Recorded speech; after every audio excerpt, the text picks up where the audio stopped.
What's an old rancher gonna do? Dig a moat? HOA President Cordelia Blackwood sneered exactly that while demolishing my great-grandfather's 1924 bridge without warning.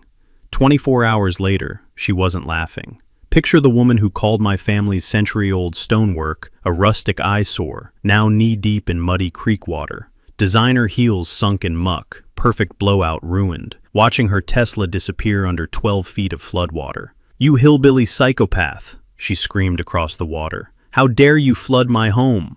Her shrieks echoing across the submerged Whispering Pines development. Pure justice. The diesel fumes from excavators working all night, worth every gallon. Her fatal mistake? Assuming this old rancher knew nothing about federal water rights that predate her entire neighborhood by a century. Overnight, her luxury community became an isolated island. Me? The only ferryman. What would you do if they destroyed your family's legacy? Because this revenge story gets so much better. My name is Ezra Hartwell, and I'm the third generation of my family to work this land. What's left of it anyway? 40 acres. That's all that remains of the 2,000-acre cattle ranch my great-grandfather carved out of Montana wilderness in 1898. The rest? Sold off piece by piece over the decades to cover medical bills, drought losses, and the kind of financial bleeding that slowly kills family operations like ours. But we kept the heart of it, the original homestead, the winter pastures, and most importantly, the stone bridge my great-grandfather built with his own hands in 1924 to connect our grazing lands across Willow Creek.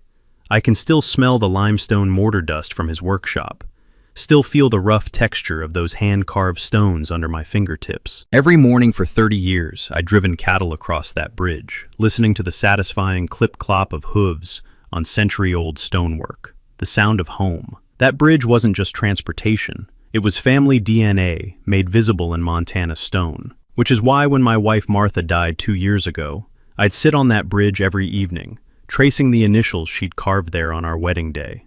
EH plus MH, forever. The stone was warm from the sun, and for a few minutes, the $847,000 in medical bills didn't seem quite so crushing. Tuesday morning, 7 a.m., I'm feeding cattle when a white Tesla purrs down my gravel drive like a shark in shallow water. Out steps this blonde woman in a business suit that probably costs more than my monthly feed bill. Perfect makeup, perfect hair, the kind of person who probably has her coffee maker professionally detailed. "Mr. Hartwell? I'm Cordelia Blackwood, president of the Whispering Pines Estates Homeowners Association." Her voice carried that particular brand of condescension, reserved for anyone who owns livestock. The crisp scent of her expensive perfume clashed with the honest smell of hay and manure. "I need to discuss your bridge situation." Bridge situation. Like my family's century-old legacy was a plumbing leak. She pulled out a folder thick enough to choke a horse. "I'm afraid there's been a surveying error discovered during our recent development expansion. Your bridge actually sits within our HOA boundaries." I set down my feed bucket, metal clanging against the fence post. "Ma'am, that bridge was built 23 years before your development was even a twinkle in some city planner's eye. I understand the sentimental value," she said with a smile colder than January wind. "But community standards must be maintained. The rustic aesthetic simply doesn't align with our property values." Rustic aesthetic. She was talking about my great-grandfather's craftsmanship like it was a rusted-out pickup on blocks. That's when she handed me the violation notice. 30 days to demolish. 47 signatures from HOA residents demanding immediate resolution of the eyesore issue. A list of contractors pre-approved for demolition services. The cherry on top? A business card for her husband's construction company, offering to handle the job at a family-friendly discount. Because nothing says family-friendly like charging you to destroy your own heritage. "Mrs. Blackwood," I said, keeping my voice level, "that bridge connects my winter pastures to my main ranch. Without it, I'd need to build 3 miles of new fencing and an alternate route that would cost $50,000. Money I definitely didn't have. Not with Martha's medical debt crushing me like a slow avalanche. She clicked her pen with the precision of a guillotine blade. Perhaps it's time to consider whether cattle ranching is still viable in our evolving community. There it was, the real message. "You don't belong here anymore, old man." I watched her Tesla disappear down my driveway, kicking up dust that settled on everything like a bad omen. The violation notice felt heavy in my calloused hands, but Cordelia Blackwood had made one crucial mistake. She assumed I was just another broken-down rancher too tired to fight back. She was about to learn that the Hartwell family doesn't break that easy. 2 days after Cordelia's visit, a process server showed up at my door with enough legal paperwork to start a bonfire. The smell of expensive cologne couldn't quite mask the stench of intimidation tactics. The law firm's letterhead read, Pemberton, Hayes and Associates, one of those downtown outfits with marble lobbies and hourly rates that could fund a small country. The threat was crystal clear. Remove the bridge voluntarily or face a lawsuit that would cost me more than my entire ranch was worth. But here's the thing about being backed into a corner. Sometimes it forces you to remember skills you thought you'd forgotten. 28 years ago, before I inherited this ranch, I'd spent 4 years as a paralegal in the county courthouse. Back then, I'd learned that most property disputes aren't won in courtrooms. They're won in dusty basement archives where the real history lives. So, I drove my rusted F-150 down to the courthouse, breathing in that familiar cocktail of old paper and bureaucratic defeat, and started digging through land records that hadn't seen daylight since disco was popular. What I found in those yellowed files made my morning coffee taste a whole lot better. The original 1898 federal land grant clearly showed Willow Creek and a 30-foot easement on both sides as perpetual public access for agricultural and transportation purposes. My great-grandfather hadn't just built a bridge. He'd built it on federally protected land that couldn't legally be claimed by any private development.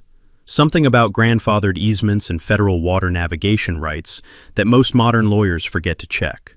Even better, the environmental impact study for Whispering Pines had somehow managed to completely ignore the existence of my bridge. You know what happens when developers file federal paperwork that omits century-old infrastructure? The whole project becomes what lawyers call potentially voidable. Fancy words for, oops, you might have to tear down everything and start over. I photocopied everything twice, then called my old Marine buddy Tucker, who'd traded his sergeant stripes for a law degree and now specialized in water rights disputes. The conversation was enlightening. Ezra, hypothetically speaking, if someone built a development that blocked federal creek access, what would happen? Hypothetically, the feds could declare the whole thing illegal and force complete reconstruction. Plus fines. Lots of fines. Why? Oh, no reason. Just curious about hypothetical situations involving bridges and water rights. Meanwhile, Cordelia was busy playing her own games. She'd convinced the county to send an inspector who miraculously discovered serious structural concerns with my bridge. Cracks in the foundation, potential for catastrophic failure, immediate public safety hazard. The same inspector who'd somehow missed these serious concerns during 5 years of routine county inspections. I knew exactly where those cracks came from, because my security cameras had caught 3 men with sledgehammers having a very productive 2 a.m. work session on my bridge. Men driving a truck registered to Blackwood Construction, LLC. Nothing says structural integrity concerns like a little midnight demolition prep work. When I confronted Cordelia about this nocturnal maintenance visit, she just smiled that refrigerator-cold smile. Mr. Hartwell, I hope you're not suggesting that county officials would falsify safety reports. That sounds almost libelous. The woman was good, I'll give her that, but she'd just made her first real mistake. Here's something most people don't know about insurance fraud. Deliberately damaging someone else's property to justify your own actions isn't just unethical, it's a Class C felony, carrying up to 5 years and $100,000 in fines. Thanks to modern security technology, I had about 40 minutes of high-definition video proving premeditated destruction of private property. The insurance company was very interested in these materials. So was the county attorney's office. So was the State Environmental Protection Agency, once they understood that someone was manufacturing safety concerns to bypass federal water access laws. But Cordelia wasn't done escalating. 3 days later, my insurance company called about complaints that my cattle were aggressively threatening visitors. Same day, the health department arrived to investigate unsanitary conditions around my livestock operations. The inspector, a kid who clearly knew cattle about as well as I knew quantum physics, spent 2 hours photographing perfectly normal barnyard smells and muttering about public health violations. That evening, I found fresh survey stakes driven into my winter pasture, each marked Future Road Development. The county planning office confirmed someone had filed preliminary applications to run a service road straight through my grazing land. Guess whose signature was on every application? The message was clear: withdraw your bridge opposition, or we'll bury you in legal battles until your great-grandchildren are still paying court fees. I sat on my porch that night, listening to creek water flow under century-old stones, and realized Cordelia Blackwood had just declared war on the wrong family. She wanted legal hardball? Fine. But she'd forgotten something crucial about small-town courthouse records. Sometimes they contain federal treaties that even fancy city lawyers don't know exist. Friday morning, I woke up to the rumble of diesel engines that made my coffee cup vibrate on the kitchen table. Through my window, I watched a convoy that looked like it was planning to invade a small country. 2 yellow excavators, a demolition truck, and enough equipment to level half of downtown. The acrid smell of exhaust fumes mixed with morning dew as Cordelia climbed out of her Tesla, wearing what I can only describe as a victory outfit. Crisp white pantsuit that probably cost more than most people's monthly rent. She was carrying a clipboard and wearing the kind of smile you see on sharks right before feeding time. "Mr. Hartwell," she called out, waving an official-looking document. "I have wonderful news. The county has issued an emergency demolition order for your bridge. Structural failure imminent. Public safety requires immediate action." Emergency order. Issued at 6 a.m. on a Friday morning. You know what I learned during my paralegal days? Real emergencies don't wait for convenient timing, but manufactured emergencies always happen when lawyers' offices are closed and appeals courts aren't in session. Basic intimidation tactic from the municipal harassment playbook. The demolition was scheduled for Monday morning. That gave me exactly 72 hours to remove any personal belongings from the bridge area. How thoughtful of them. I spent Friday afternoon at the courthouse filing an emergency injunction request, but it hit a brick wall faster than a cow in a tornado. The judge, who I later discovered was a regular golf partner with Cordelia's husband, denied my temporary restraining order without even reading the federal easement documents. "Mr. Hartwell," Judge Morrison said, barely looking up from his papers, "county safety inspections take precedence over property disputes. The bridge comes down Monday." That's when I realized this whole operation was choreographed tighter than a high school marching band. Saturday morning brought a discovery that made my blood pressure spike. I was checking my cattle when I noticed fresh concrete cracks in my bridge foundation that definitely hadn't been there Friday. But these weren't the crude sledgehammer marks from last week. These were precision cuts, made by someone who understood exactly where to weaken load-bearing structures. My security cameras told the whole story. 3 men with concrete saws and hydraulic jacks, working by headlamp light from 11 p.m. to 3 a.m. The whine of diamond-tipped blades cutting through century-old limestone. Same truck, same company logo, same federal crime being committed in high-definition detail. They'd actually sabotaged my bridge to justify destroying it. I called Tucker immediately. They're not just lying about structural problems, they're manufacturing them. Jesus, Ezra. That's criminal conspiracy, destruction of private property, plus obstruction of federal waterway access. I could hear him flipping through law books. We're talking serious prison time if you can prove premeditation. I can prove premeditation. Question is, can I prove it before Monday morning? Sunday evening, I made a decision that probably wasn't smart, but felt absolutely necessary. I loaded my old deer rifle and spent the night sitting on my bridge, listening to creek water flow over stones my great-grandfather had placed with his own hands. Around midnight, the demolition crew showed up to stage their equipment. When they saw me sitting there with a shotgun across my lap, they decided to park at the property line and wait for daylight. Smart choice. Sheriff's deputy arrived 20 minutes later. Young guy named Martinez, who I'd known since he was knee-high to a grasshopper.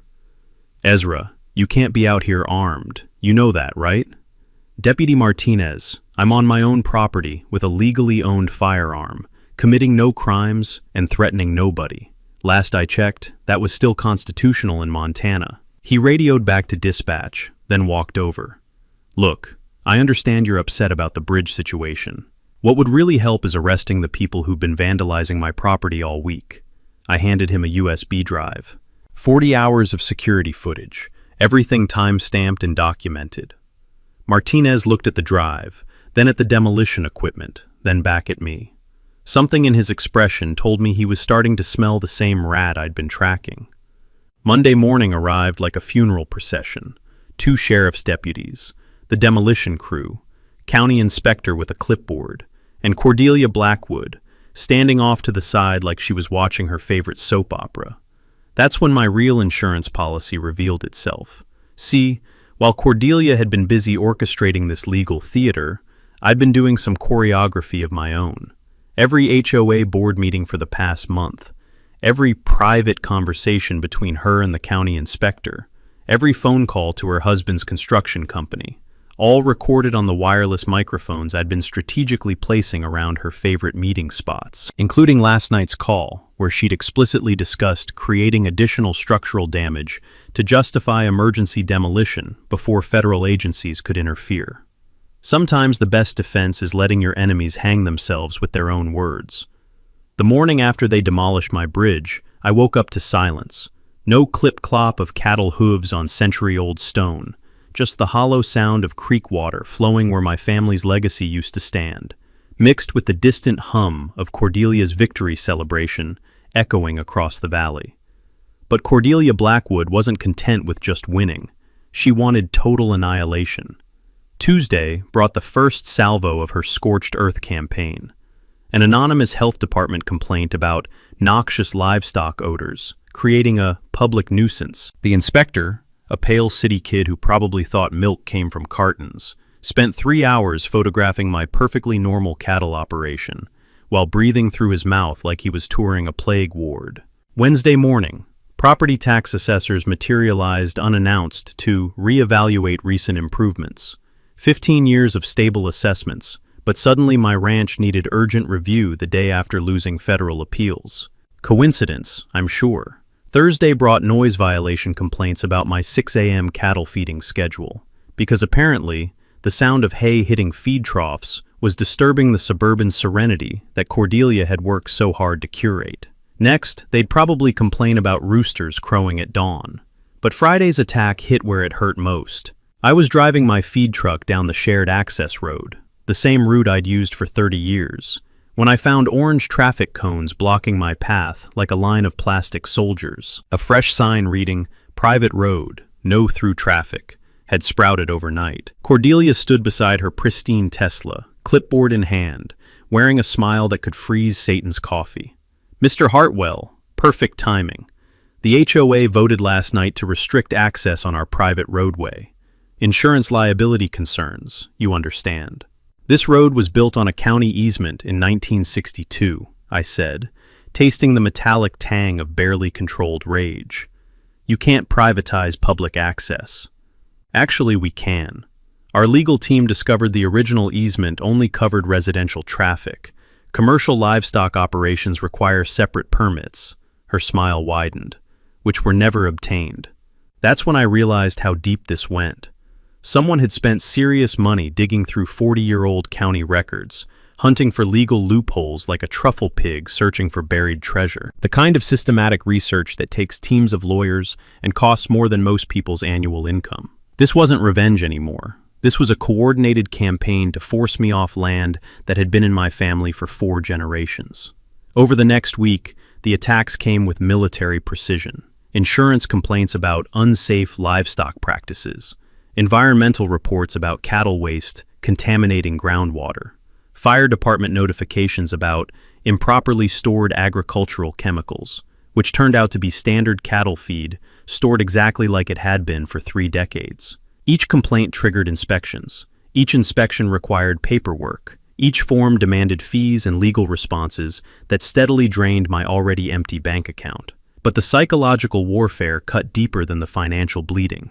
I'd come home to find fresh tire tracks crisscrossing my pastures, where vehicles had no business being. Security cameras caught HOA maintenance crews conducting midnight boundary surveys that somehow required driving across my grazing land with surveying equipment. When I called to complain, I was told they were ensuring compliance with environmental protection guidelines. Then Cordelia crossed the line that turned this personal.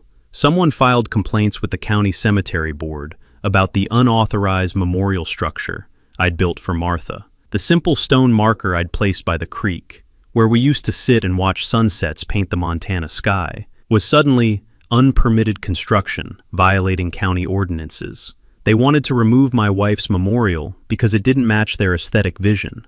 That's when I stopped playing defense and started playing offense. See, while Cordelia had been orchestrating bureaucratic warfare, I'd been conducting archaeological research in courthouse basements, and what I discovered made everything crystal clear. Here's something most people don't know about federal waterway law. Any creek that historically supported commercial navigation, even seasonal timber floating, remains under permanent federal protection. You can't just declare it non-navigable drainage because it's convenient for your development plans. My great-grandfather's 1924 bridge wasn't just family heritage, it was documented proof that Willow Creek had supported heavy commercial traffic for over a century. Proof that the entire Whispering Pines development violated federal navigation statutes that predate Montana statehood.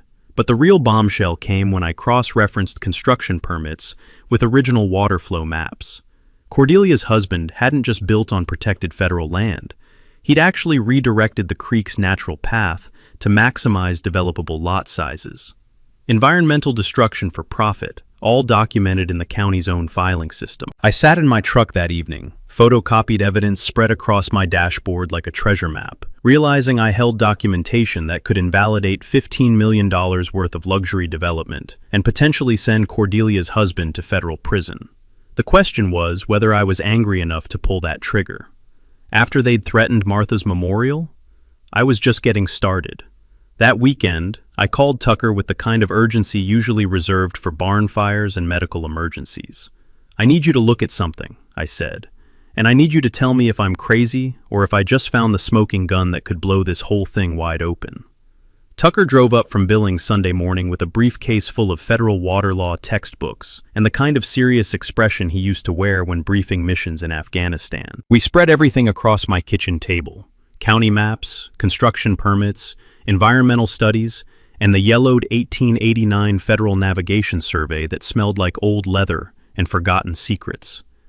"Jesus, Ezra," he whispered after studying the documents for 2 hours, the papers rustling like autumn leaves as he cross-referenced dates and legal codes. "Do you understand what you found here?" What I'd found was a legal nuclear weapon disguised as bureaucratic paperwork. The 1889 Federal Rivers and Harbors Act had classified Willow Creek as a navigable waterway of commercial importance, based on its historical use for timber transportation. Back when my great-grandfather was young, lumber companies had floated logs down this creek to railroad depots 50 miles downstream. That classification was permanent, couldn't be changed by county officials or state governments. Only Congress could modify federal navigation designations, and Congress had never touched Willow Creek, which meant every single house in Whispering Pines had been built on federally protected land that was supposed to remain in perpetual public trust. But it got better, or worse, depending on whether you owned $1 million house on stolen federal land. Tucker pulled out his calculator and started running numbers that would make an accountant weep. The Federal Water Pollution Control Act requires any development within 100 feet of navigable waterways to maintain natural flow patterns and public access. Violation penalties start at $37,500 per day per structure. I counted luxury homes through my kitchen window while the morning coffee grew cold in my mug. 37 houses, all within the protected zone, all built without proper federal permits, all generating potential fines that would bankrupt small countries. "How much are we talking about total?" I asked, though I wasn't sure I wanted to know. Tucker's calculator practically started smoking from overuse. $1.4 million per day in accumulated violations, dating back to the first house built in 2019. We're looking at potential penalties exceeding $300 million. $300 million for a development that originally cost $15 million to build. Even Vegas wouldn't take those odds. But the environmental violations were just the appetizer. The main course was even more devastating. Look at this geological survey, Tucker said, pointing to the original creek path overlaid with current property maps. They didn't just build too close to the water. They actually redirected the entire creek to create artificial lot boundaries that maximize square footage. Here's something most people don't know about federal environmental law. Artificially altering navigable waterways without Army Corps of Engineers permits isn't just a civil violation. It's a criminal offense carrying 5 to 10 years in federal prison. The kind of charges that come with personal asset forfeiture and can't be discharged in bankruptcy. Cordelia's husband could be looking at serious prison time, Tucker said quietly, plus environmental restoration costs that could reach 8 figures. That's when the beautiful irony hit me. Cordelia had spent weeks trying to prove my bridge was structurally unsound and environmentally damaging. But my bridge was the only permanent structure in this entire area that had been built with proper federal oversight and historical compliance. My bridge was legal. Her entire neighborhood was a crime scene. The environmental impact study claimed this was seasonal drainage, Tucker continued. But your bridge proves continuous year-round commercial navigation capability. That's deliberate falsification of federal documents, which meant every permit, every deed, and every insurance policy in Whispering Pines could be voided with one phone call to the EPA. I'd found the self-destruct button for Cordelia's entire world. The question was whether I had the guts to push it. Monday morning, I sat on my porch with Tucker, staring across the valley at Whispering Pines, while a plan took shape that was either brilliant or completely insane. The smell of fresh coffee mixed with morning dew as strategy crystallized in my mind like frost on a winter windshield. You know what the beautiful thing about federal water rights is? I said, savoring coffee that tasted like victory and diesel fuel. They include something called Agricultural Water Management Authority. Tucker raised an eyebrow. Meaning what exactly? Meaning any rancher holding original navigation easements can legally redirect creek flow for livestock watering, flood prevention, and erosion control. This was something I'd learned during my paralegal days. Agricultural exemptions in federal law are broader than most lawyers realize. No permits required except from the feds themselves, and since I already hold the 1889 easement, they can't legally refuse. The plan crystallized with beautiful simplicity. If Cordelia wanted to play legal hardball, I'd give her a masterclass in rural property law. But instead of destroying her neighborhood with environmental violations that would hurt innocent families, I'd create something much more poetic. I'd turn her luxury development into an island. My first recruit was Jake Thornberry, who ran Thornberry Excavation and owed me a favor dating back to Desert Storm. Jake was the kind of guy who could move mountains if you paid him in beer and gave him an interesting challenge. When I explained what I needed, he started laughing so hard he nearly choked on his chewing tobacco. You want me to dig what amounts to a medieval moat around a modern subdivision? Technically, it's agricultural water management infrastructure designed to prevent flooding and provide livestock access to creek water. And technically, I'm just a guy with heavy equipment who doesn't ask too many questions about creative landscaping projects. Jake's grin could have powered the county. How deep we talking? Deep enough that Cordelia's Tesla becomes a very expensive boat. Next, I recruited Maggie Lane, an environmental engineer who'd moved to Montana after getting tired of fighting oil companies in courtrooms. Maggie had 2 things I desperately needed: expertise in water flow dynamics and a personal grudge against developers who cut environmental corners. You want me to design a channel system that looks completely natural, but happens to redirect an entire creek around a luxury development? She asked during our coffee meeting at Murphy's Diner, the air thick with bacon grease and small-town conspiracy. I want you to design a restoration project that returns Willow Creek to its original 1889 flow pattern, I corrected. The fact that this happens to surround Whispering Pines with water is just historically accurate environmental compliance. Maggie pulled out her laptop and started running hydraulic calculations that looked like rocket science mixed with ancient water witchcraft. The original creek bed followed a much wider meander pattern before development artificially channelized it. Restoring natural flow would actually improve fish habitat and prevent downstream erosion, and coincidentally create a 12-foot wide waterway around the entire development? Pure historical coincidence. Her smile was sharp enough to cut titanium. I can have environmental justification paperwork ready by Thursday, completely legal under both the Clean Water Act and Agricultural Heritage Preservation Guidelines. The technical aspects were surprisingly elegant. Spring snowmelt would fill the restored channels within 48 hours of completion. Multiple connection points to the main creek would ensure continuous flow without creating actual imprisonment. That would cross legal lines into kidnapping territory. But crossing would require wading through knee-deep rushing water or finding very creative transportation solutions. Timing was everything. File agricultural water management applications Friday afternoon when government offices were closing for weekends. Start excavation Saturday night during new moon darkness. Complete the project before dawn Sunday, then let Mother Nature handle the rest. My final recruits were Pastor Williams from the community church and Bonnie Sue Martinez, the county clerk who'd been watching Cordelia's legal maneuvering with growing disgust. Pastor Williams agreed to organize a community healing dialogue scheduled for Monday after project completion. "Sometimes the Lord works in mysterious ways," he said with a perfectly straight face, "and sometimes he needs help from heavy equipment operators guided by righteous anger." Bonnie Sue's contribution was more practically divine.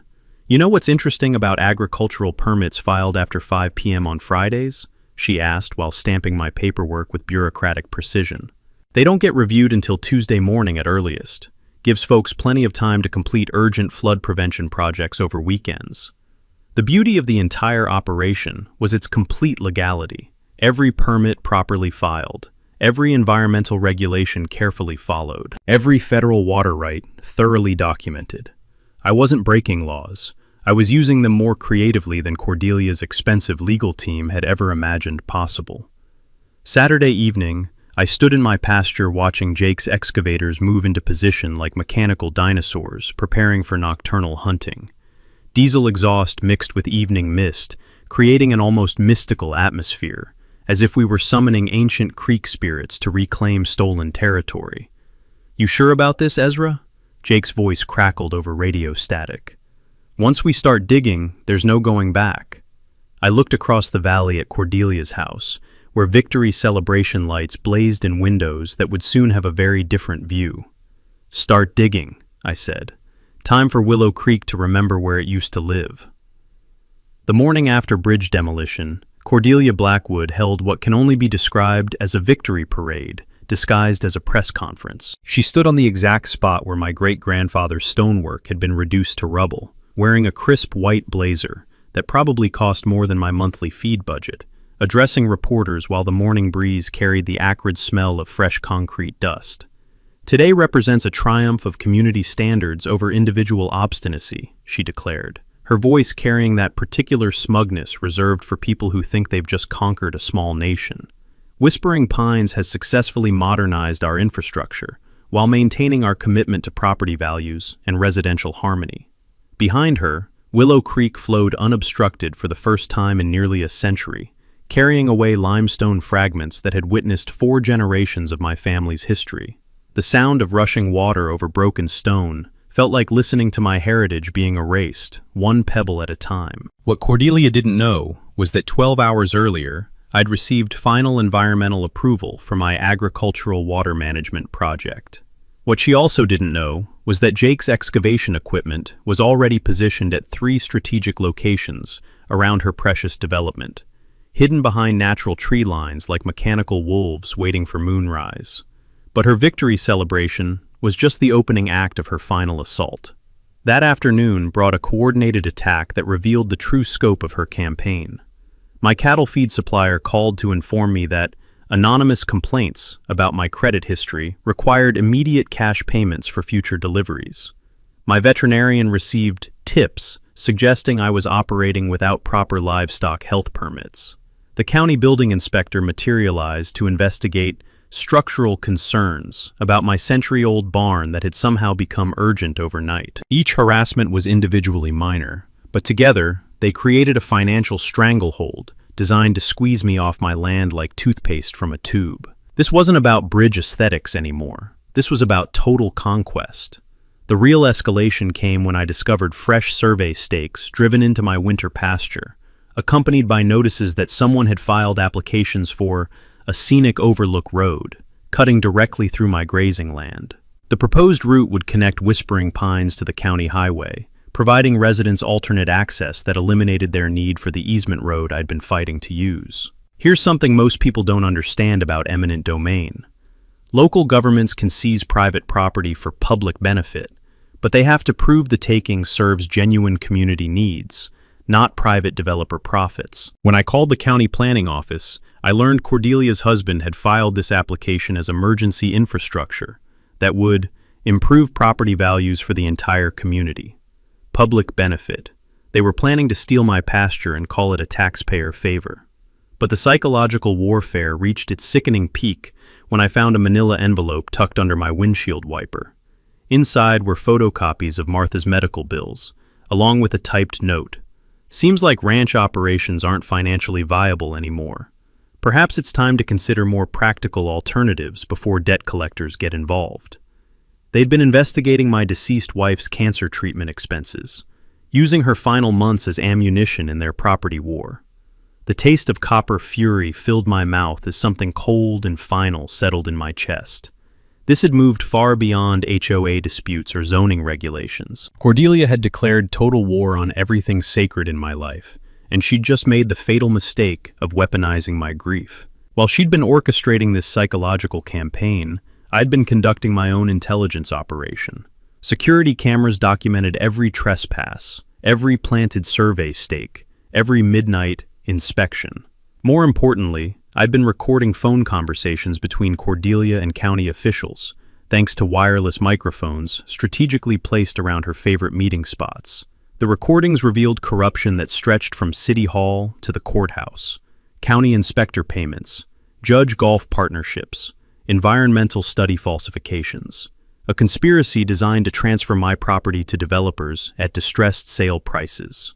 But the most damaging recording captured her conversation with a private investigator hired to research my financial vulnerabilities. The discussion included explicit plans to use Martha's medical debt as leverage for forced property sales, along with strategies for manufacturing additional code violations that would make my ranch economically unviable. Apparently, widow shaming was just another tool in her real estate acquisition toolkit. As I sat in my kitchen that night, listening to Cordelia's voice discussing my wife's death like a business opportunity, I realized she'd just handed me the moral justification I needed for what was about to happen. At 11 p.m., my phone buzzed with Jake's text. Equipment in position. Weather's perfect. Creeks running high from snow melt. You sure about this? I looked toward Whispering Pines, where celebration lights still twinkled in houses built on stolen federal land by people who thought themselves untouchable. Start digging, I replied. Time for Cordelia to learn what happens when you declare war on Montana water rights. The distant rumble of diesel engines starting sounded like thunder, announcing the coming storm. Sunday morning, 6:47 a.m. Cordelia Blackwood's victory celebration came to an abrupt end when she stepped onto her patio for her morning yoga routine and discovered that her million-dollar view had been dramatically redecorated overnight. Where yesterday there had been manicured lawns and tree-lined walking paths, today there was water. Lots of water. Rushing creek water that had somehow found its way around the entire perimeter of Whispering Pines, creating what news helicopters would later describe as an unplanned water feature of unprecedented scope. The sound that escaped Cordelia's throat was somewhere between a shriek and the noise a deflating balloon makes when you let the air out too fast. By 7:15 a.m., she was on her phone screaming at county officials while standing knee-deep in muddy creek water, her designer yoga outfit providing an amusing contrast to the rural swamp that used to be her driveway. The crisp morning air carried her voice across the water like a public address system, broadcasting pure panic. "This is illegal! This is terrorism! I demand immediate county intervention and criminal prosecution." What followed was 12 hours of the most entertaining legal theater I'd witnessed since my paralegal days. First came the emergency pump trucks, dispatched by Cordelia's husband's construction company to drain the illegal water accumulation. That lasted exactly 43 minutes, until Bonnie Sue Martinez arrived with federal water rights documentation, proving that any interference with restored natural creek flow violated the Clean Water Act. The pump operators shut down faster than a casino when the FBI arrives. Next came the sheriff's deputies, looking confused and slightly embarrassed as they tried to figure out which laws might have been broken. Deputy Martinez spent an hour examining my permits while Cordelia ranted about environmental terrorism and criminal conspiracy. When he determined that every excavation had been properly documented and legally justified, Cordelia's volume increased to levels that probably violated noise ordinances. "You can't just dig a moat around someone's property," she screamed at the gathered officials. "Ma'am," Deputy Martinez replied with the patience of a man who dealt with his share of unhinged HOA presidents. "According to federal water rights law, he can redirect creek flow for agricultural purposes on land where he holds historical easements, which he does." The beautiful irony wasn't lost on anyone present. Cordelia had spent weeks arguing that my bridge violated environmental regulations. Now, I'd solved that problem by restoring the creek to its original 1889 flow pattern, which happened to isolate her development more effectively than a medieval siege. By afternoon, Cordelia had escalated to hiring private attorneys, who arrived in 3 black SUVs like they were planning to invade a foreign country. They spent 2 hours taking photographs, measuring water depth, and conducting what they called preliminary injunction research. The lead attorney, a sharp-suited man from Billings who probably charged more per hour than most people earned per week, held an impromptu press conference that attracted every news outlet within 50 miles. "This represents a clear case of harassment through abuse of agricultural exemptions," he declared, sweat beading on his forehead despite the cool mountain air. "Mr. Hartwell has weaponized federal water law to create what amounts to unlawful imprisonment of an entire community." What he didn't mention was that multiple temporary bridges could easily be constructed to provide access. What he also didn't mention was that his law firm was already under federal investigation for environmental permit fraud in 3 separate cases. But Cordelia's desperation reached its peak when she attempted something that crossed the line from legal hardball into actual criminal behavior. Tuesday evening, my security cameras caught her husband's construction crew attempting to dynamite the creek channels I'd excavated. Not just fill them in, actually blow them up with enough explosive force to permanently alter the natural watershed. The kind of environmental destruction that carries federal prison sentences measured in decades. Deputy Martinez arrived in time to stop the detonation, but not before collecting enough evidence to file federal charges for attempted destruction of protected waterways. Watching Cordelia's husband getting handcuffed while she screamed about selective prosecution was almost worth the months of harassment I'd endured. The media circus that followed turned Whispering Pines into a tourist attraction. People drove for hours to see the Moat Ranch, taking photos and buying t-shirts from enterprising locals who'd set up roadside stands. The irony of Cordelia's property becoming famous for all the wrong reasons wasn't lost on anyone. Thursday brought the final, desperate gambit. Cordelia hired a helicopter to airlift supplies to trapped residents, apparently believing this would generate sympathy for her cause. Instead, it created viral social media content, as luxury homeowners were filmed being rescued from their own driveways, like survivors of a natural disaster they'd created through their own arrogance. By Friday, environmental groups were hailing the creek restoration as a model for natural habitat recovery. Federal officials announced plans to study the project for potential replication in other areas. Property values in the surrounding area actually increased as wildlife returned to restored wetlands. Cordelia's war against one old rancher had backfired so spectacularly that she'd accidentally created the environmental victory she'd spent years trying to prevent. Sometimes the best revenge is letting your enemies destroy themselves while you provide the shovel. 2 weeks after the Great Moat Incident, as local newspapers had dubbed it, County Commissioner Janet Walsh called an emergency public meeting to address what she diplomatically termed the ongoing water management situation. The Riverside Community Center hadn't seen crowds like this since the 1987 championship basketball game. Every seat was filled, with standing room only stretching to the back walls. The air was thick with tension, coffee breath, and the kind of small-town electricity that happens when neighbors are about to settle scores in public. On one side sat Cordelia Blackwood and her supporters, perfectly coiffed HOA residents who looked like they dressed for a country club dinner rather than a municipal hearing. On the other side, ranchers, farmers, and longtime residents wearing their best jeans and expressions that suggested they'd come to watch a hanging. Cordelia had arrived with a full legal team, a PR consultant who kept whispering in her ear, and enough documentation to start a small library. She'd also brought a large-screen television displaying aerial footage of her waterlock development, set to dramatic music that made it look like a disaster movie. I came with Tucker, Pastor Williams, and a manila folder containing documents that would either vindicate my actions or land me in federal prison. The difference being that I was pretty sure which outcome to expect. Commissioner Walsh called the meeting to order, and Cordelia immediately launched into what can only be described as a legal performance art piece. Ladies and gentlemen, what you see before you represents the most egregious abuse of agricultural exemptions in Montana history, she declared, gesturing toward the aerial photos like a prosecutor presenting murder evidence. Mr. Hartwell has weaponized federal water law to terrorize law-abiding citizens and destroy property values throughout our community. Her lawyer played video testimony from trapped residents describing the trauma of wading through knee-deep water to reach their driveways. One woman claimed she'd been forced to cancel her book club because guests couldn't navigate the hazardous water barriers surrounding her home. The performance might have been compelling, if not for several inconvenient facts that emerged during cross-examination. When Commissioner Walsh asked about the environmental impact studies for Whispering Pines, Cordelia's lawyer suddenly developed a case of selective amnesia. When pressed about federal navigation rights dating to 1889, he claimed those laws were archaic and irrelevant to modern development. That's when I stood up and produced my folder.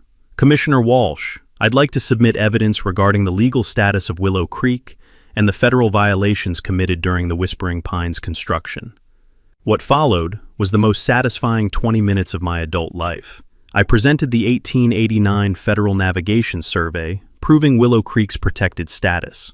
The original environmental impact studies that had been falsified to hide this classification. Documentation of illegal creek redirection that violated federal waterway protections. And recordings of conversations between Cordelia and county officials discussing how to circumvent environmental oversight. But the mic drop moment came when EPA Regional Director Sarah Lane stood up to address the assembly. Based on our investigation triggered by Mr. Hartwell's complaint, the Environmental Protection Agency has determined that the entire Whispering Pines development was constructed in violation of federal navigation laws dating to 1889. Her voice carried the authority of someone who could make very expensive problems appear with the stroke of a pen. Furthermore, the deliberate falsification of environmental impact studies and illegal alteration of protected waterways constitutes criminal violation of multiple federal statutes. The silence in that room was so complete you could hear someone's stomach gurgling 3 rows away.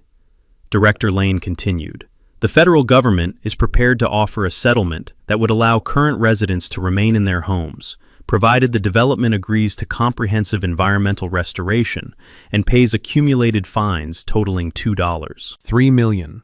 Cordelia's face went through several color changes that probably aren't found in nature. Her lawyer started frantically shuffling papers like he was looking for an escape clause in the laws of physics. However, Director Lane added, if these violations are not resolved voluntarily, federal law requires us to pursue criminal prosecution and potentially order complete demolition of all structures built on illegally privatized federal land. That's when Cordelia finally snapped.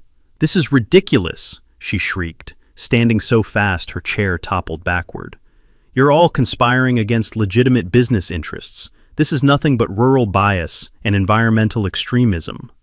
The outburst might have generated some sympathy if she hadn't followed it by pointing at me and screaming, "That crazy old man destroyed my life over a stupid bridge."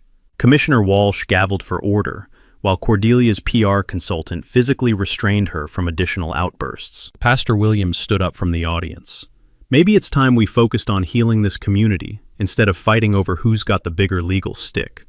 The room erupted in applause that lasted for 3 solid minutes. When the noise died down, I stood up for my final statement. "Commissioner Walsh, I never wanted to hurt anyone. I just wanted to protect my family's heritage and the federal water rights that belong to all of us." I looked directly at Cordelia. But when someone declares war on your history, sometimes you have to remind them that history fights back. The meeting ended with a standing ovation, and Cordelia storming out, leaving her legal team to figure out how to surrender gracefully. 6 months later, Whispering Pines looked like a completely different place. And I'm not just talking about the permanent water features. Cordelia Blackwood had resigned as HOA president and moved to Arizona within a month of the town hall meeting, muttering something about hostile business environments and environmental fascism. Her husband's construction company had paid $1.8 million in federal fines and agreed to serve as the poster child for how not to develop near protected waterways. The new HOA board, led by residents who'd grown tired of Cordelia's authoritarian management style, voted unanimously to fund reconstruction of my family's bridge. But this wasn't just any bridge. They hired craftsmen who specialized in historical restoration to rebuild it exactly as my great-grandfather had designed it in 1924, using traditional limestone masonry and hand-forged ironwork. The bridge dedication ceremony drew over 500 people, including state officials, environmental groups, and 3 generations of families who remembered crossing the original structure. Governor Martinez gave a speech about preserving Montana's heritage while protecting our natural resources, and somehow managed to avoid mentioning that the whole thing started with an HOA property dispute. The environmental impact turned out to be even better than Maggie Lane had predicted. The restored creek channels created natural spawning habitat that brought native trout back to Willow Creek for the first time in 30 years. University researchers established a permanent field station on my property to study what they called agricultural water management as environmental restoration. The economic impact surprised everyone.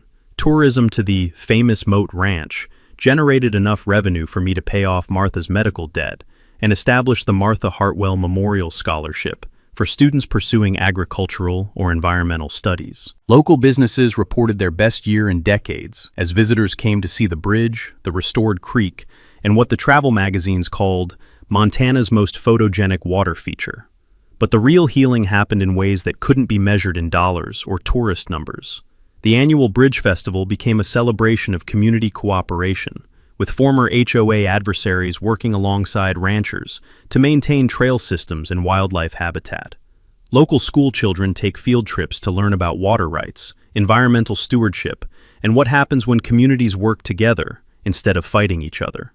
Property values throughout the area actually increased as the restored wetlands attracted wildlife, and the historic bridge became a regional landmark. The same people who'd signed petitions to demolish my eyesore were now bragging to visitors about their proximity to authentic Montana heritage. Jake Thornberry parlayed his excavation expertise into a thriving business specializing in agricultural water management and environmental restoration. He jokes that he's the only contractor in Montana whose business card features a moat, but the work is serious, helping ranchers and farmers implement water conservation projects that benefit both agriculture and wildlife. The federal investigation that started with my complaint expanded into a statewide review of environmental compliance in rural development. 16 other projects were found to have similar federal violations, generating enough fines to fund environmental restoration work across 3 counties. Cordelia's former mansion now houses the Willow Creek Environmental Education Center, where visitors can learn about water rights law, natural habitat restoration, and the importance of community cooperation in environmental protection. The irony of her home becoming a monument to everything she'd opposed wasn't lost on anyone, though we try to be diplomatic about it during public tours. Every morning, I still drive cattle across that bridge, listening to the familiar sound of hooves on stone, while creek water flows beneath exactly as my great-grandfather intended. The carved initials from 3 generations of my family are now joined by EH 2025, my small addition to a legacy that almost ended with a demolition order. Sometimes I sit there in the evening, watching sunset paint the Montana sky, while water flows around what used to be Cordelia's island kingdom, and I think about how fighting for what's right doesn't always require destroying what's wrong. Sometimes, it just requires helping the truth find its way back to the surface.